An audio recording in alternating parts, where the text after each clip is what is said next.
यह बिल्कुल नष्ट हो चुकी थी। इसमें किसी भी घर की सबसे खराब कॉकरोच और चूहे की बुरी समस्या था जिसकी हमने कभी सफाई की है, और वहां की गंध असल में बहुत बुरी थी। जब हमने इसकी सफाई शुरू की तो इसकी हालत वैसी नहीं है, क्योंकि जैसे जैसे हम सफाई करते हैं हम सड़ा हुआ खाना, मरे हुए चूहों के शरीर हटा देते हैं। कॉकरोच भागने लगते हैं और या तो अन्य कमरों में या दीवारों में या फिर घर से बाहर निकलने लगते हैं। फर्श पर काफी मात्रा में पेट्स का मल था जिसे हमने साफ किया। जब भी हम किसी भी काउंटर टॉप से कोई चीज उठाते थे तो उसके नीचे से कॉकरोच भाग जाते थे। मैं मजाक नहीं कर रहा जब मैं कहता हूं कि इस घर में 1 लाख कॉकरोच होने की अच्छी संभावना है। अब यह अपने आप में बुरा है, लेकिन जो महिला यहां रहती है उसे एम्फिजीमा है। उसे किडनी फेलियर के शुरुआती या मध्य चरणों का अनुभव है। वह मुश्किल से सांस लेते बिना चल सकती है।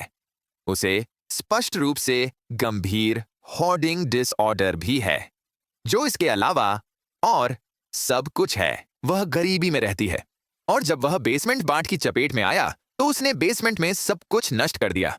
तो मैं जल्दी से उस पर पहुंचता हूं क्योंकि यह असल में महत्वपूर्ण है। उसके बेसमेंट में 5 फीट का वाटर लीक था, या ये नहीं था पानी ने उसे तोड़ डाला हो और फिर वह छोड़कर चला गया। तो यह यहां लंबे समय से बेकार पड़ा है। तो इस महिला के पास पानी, सीवेज, एयर कंडीशनिंग या हीट के लिए कोई पहुंच नहीं है। उसका परिवार उसके लिए पानी के जग लाता है जो वह पूरे दिन में बांटती रहती है। अब बात यह है कि यह सारी चीजें सुधरने वाली हैं, लेकिन स्पष्ट रूप से यह सस्ता नहीं होता। उन्होंने एक GoFundMe शुरू किया। सौभाग्य से हमें इसे करने की जरूरत नहीं है। उन्होंने खुद ही अपना सेटअप कर लिया है, लेकिन हम इतने छोटे क्षेत्र में रहते हैं कि अभी तक कोई उस पर डोनेट नहीं किया है, क्योंकि आप जानते हैं हमारा क्षेत्र पहले से ही दबाव में है, इसलिए बहुत से लोगों के पास पैसे नहीं हैं। मैंने अब तक इस जगह पर पर्सनली $2000 से ज्यादा खर्च किए हैं। मैं उन्हें अब तक जितना मदद कर सका हूं उससे ज्यादा नहीं कर सकता। मेरा मतलब है, जब मुझे YouTube से पैसे मिलेंगे तो मैं निश्चित रूप से उसमें कुछ $100 या जो भी हो दे सकता हूं, लेकिन मैंने अब तक $1700 डंपस्टर पर खर्च किए हैं और कम से कम $300 और टब्स और trash bags, mask, gloves, safety equipment, cleaning equipment पर खर्च किया है, और मैं थोड़ी थका हुआ महसूस कर रहा हूं।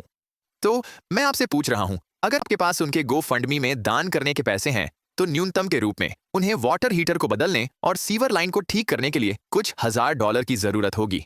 लेकिन इसकी एक चेन रिएक्शन है जो होनी आवश्यक है।